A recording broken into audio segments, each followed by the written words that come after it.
absolute cannon on this game day Thursday leading up to the Cowboys and the Buccaneers. Tonight, you can see coverage of that and everything you need to know all day long on NFL Network. Tom, great to see you. Let's talk a little Cowboys. Yesterday on the show, we revealed our MVP choices. Mine was, in fact, Dak Prescott, and he is playing his first real football since Week 5 of last season. How did he look this week? Okay, Dak Prescott is the least of the Cowboys' concerns at this point. He took every rep in practice this week.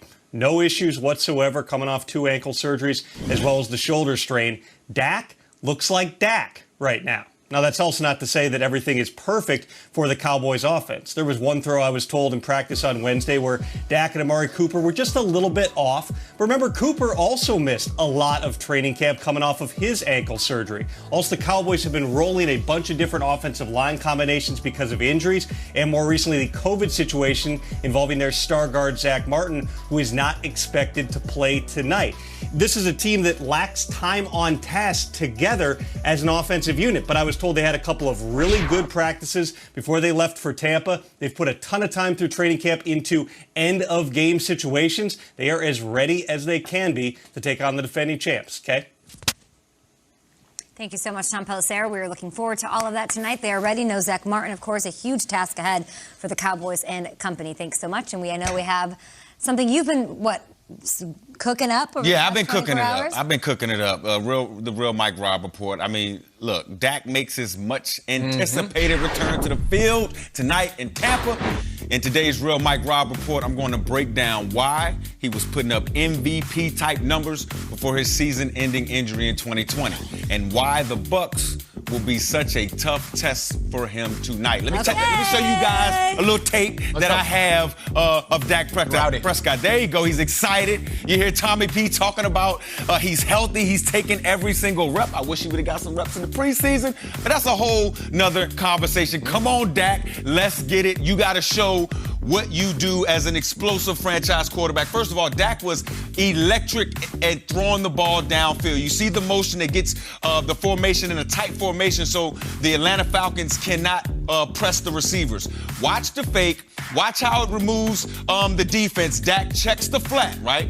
Checking the flat forces the safety and the middle linebacker to go with the corner route, leaving Amari Cooper one-on-one with not a corner, not a guy who covers a lot, a safety. This is the scariest thing for a safety in the National Football League. And look at the pressure.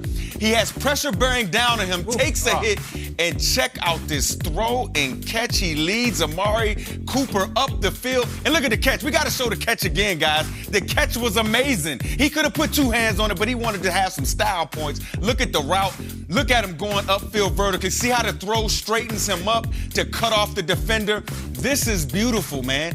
If he can get a couple of these passes against the Tampa Bay Buccaneers defense, KB, I'm telling you, you're gonna see the champions be beat, okay? Against my Seattle Seahawks, Dak Prescott is a little stick route, okay? You got 2 flies on the outside with a stick in the middle. He stares down the safety, seeing that the safety's on the far hash. You stare at the safety to keep him there, okay? And then on the 3rd step, Dak just lays it up. And this is what he got so much better at last year, dropping the ball in the bucket. And it's fitting that he's at Seattle because Russell Wilson may be the best in the league at throwing footballs like this. But look at the arc.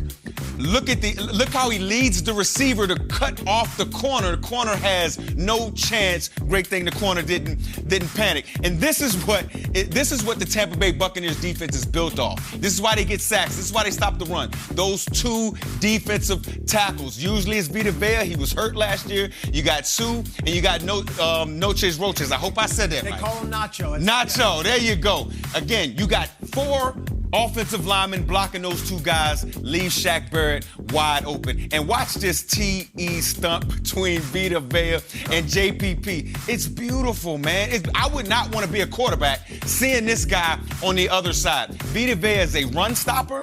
he also has pass rushing ability. Watch how he splits, how fast he gets around the guard. See, now the guard is in trouble. It's a wrap. The guard is open now. He can't get back to get JPP with the underneath move. And as a quarterback, you think you're protected. You think you're good. You're looking downfield, and before you know it, oh my goodness, watch the head snap back. Oh man, this is still a violent sport. And when you have defensive tackles that can get pressure on your quarterback like that, it makes playing in the secondary a lot easier. Here's Vita Vea again. If the center goes to him, Ndamukong Suh has to win. The center goes away from Vita Vea, and now it's one-on-one, mano-a-mano against the guard, and one-on-one on the outside with the tackle. Watch how he turns the guard, gets his hands up, and Nick Foles goes to the ground.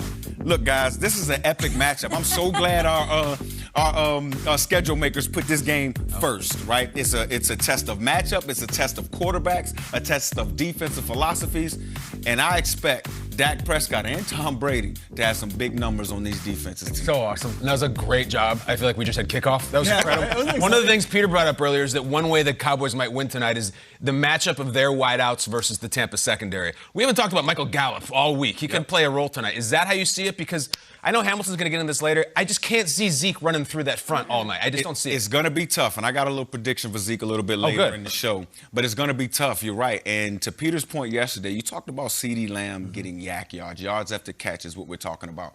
With those pass rushes, those defensive tackles, Dak Prescott not having a lot of preseason work, I expect the ball to get out of his hands pretty fast and let these receivers go run and eat, because the secondary of defenses, they don't tackle that much during training camp. I would test them in their tackling come tonight. I have fear, though, for Dak, having not played in over 300 days. Problem, man. With an offensive line that's patchwork right now and that pass rush coming.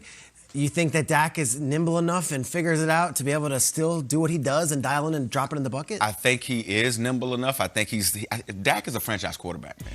I mean, the ability shows it.